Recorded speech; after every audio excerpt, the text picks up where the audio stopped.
आदरणीय मेरे प्रिय दोस्तों और भक्तों, आपके समक्ष श्री नाहरमल जी के बारे में, जो कि एक रसिक रहे हैं, उनके बारे में यह भक्ति वृत्तांत आपके समक्ष रख रहा हूँ।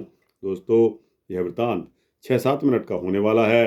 आपसे विनती है कि बने रहिए इस वृत्तांत के अंत तक। तो दोस्तों, भगवत मुदित जी कहते हैं कि नाहरमल जी ने देववन से आकर श्री वृंदावन में वास किया और वहाँ श्री हरिवंश महाप्रभु जी के प्रताप से युगल के रास विलास में दर्शन करते थे।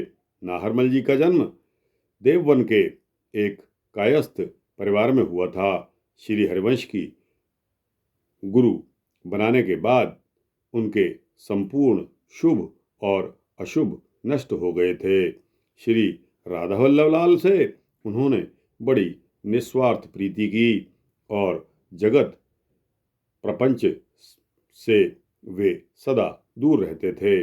गृहस्थ के सारे कार्य वे प्रभु के मानकर ही करते थे, अतः हानि लाभ का उन पर कोई प्रभाव नहीं होता था। दोस्तों, एक दिन की बात है कि वे अपने परिवार सहित गुरु चरणों के दर्शन करने के लिए श्री वृंदावन आए। उन्होंने देखा कि श्री हित जी महाराज प्रजावासियों और ब्रजवासियों के बालकों के साथ खेल रहे हैं और उन्हें तीर चलाना सिखा रहे हैं। नाहरमल जी को आता देखकर अपने हाथ से तीर कमान एक बच्चे के हाथ में देकर उनका महाप्रभु ने सम्मान किया। नाहरमल जी को यह देखकर बड़ा दुख हुआ कि मैंने श्री गुरु की लीला में कुछ बाधा डाल दी है। एक अन्य अवसर पर महाप्रभु जी नाहरमल को अपने साथ लेकर मानसरोवर गए और वहाँ उनको एक आश्चर्यमय दृश्य दिखाया।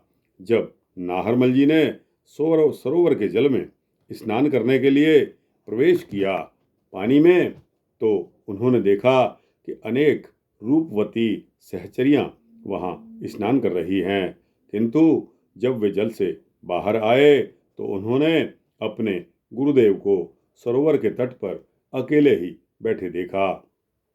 इसी प्रकार एक बार श्री वृंदावन आने पर नाहरमल जी को अपने गुरुदेव जी के दर्शन वन में मिले।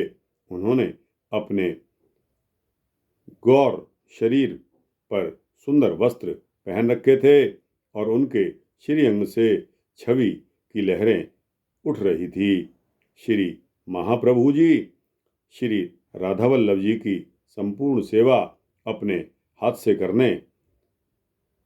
करते थे और उस समय से वे ईंधन बीनकर अपने वस्त्र के छोर में रखते जा रहे थे।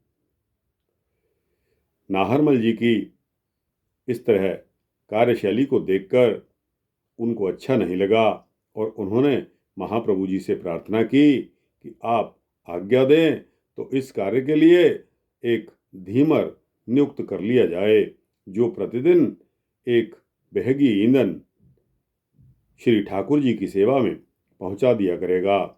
ऐसी बात को सुनकर गोसाई जी का मन एकदम दुखी हो गया और नाहरमल जी से रुखाई के साथ यह कहा कि श्री श्याम सुंदर अपना भजन करने वालों को सांसारिक सुखों की प्राप्ति कराकर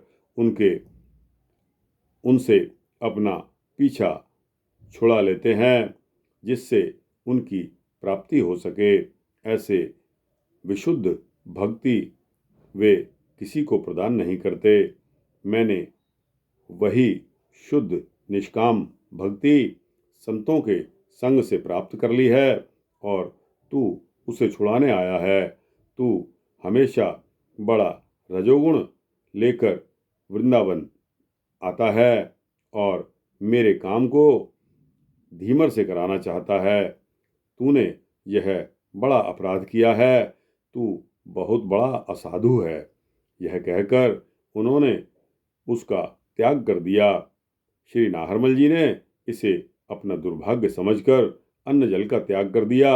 नाहरमल की अत्यंत दुखी अवस्था को देखकर श्री राधा रानी ने हित जी महाराज से कहा कि नाहरमल निरपराध है। श्री प्रिया जी की आज्ञा पाकर श्री हित जी महाराज ने पत्र लिखकर नाहरमल जी को फिर वृंदावन बुलाया और उसका अपराध क्षमा करके उन्हें श्री वृंदावन में ही बसा लिया। तो दोस्तों, जब प्रिया जी की श्री राधा जी की लाडली जू की कृपा होती है तो दोस्तों हर कोई सीधे रास्ते पर आ जाता है। तो दोस्तों, यह छोटा सा वृतांत श्री नाहरमल जी का आपको कैसा लगा? अच्छा लगा हो तो इसको लाइक और शेयर करते हुए अपने दोस्तों, भक्तों, मित्रों, जिज्ञासुओं तक पहुंचाना।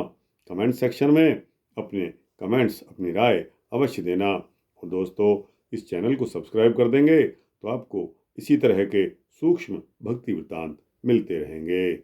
जय श्री वृंदावन बिहारी लाल की जय।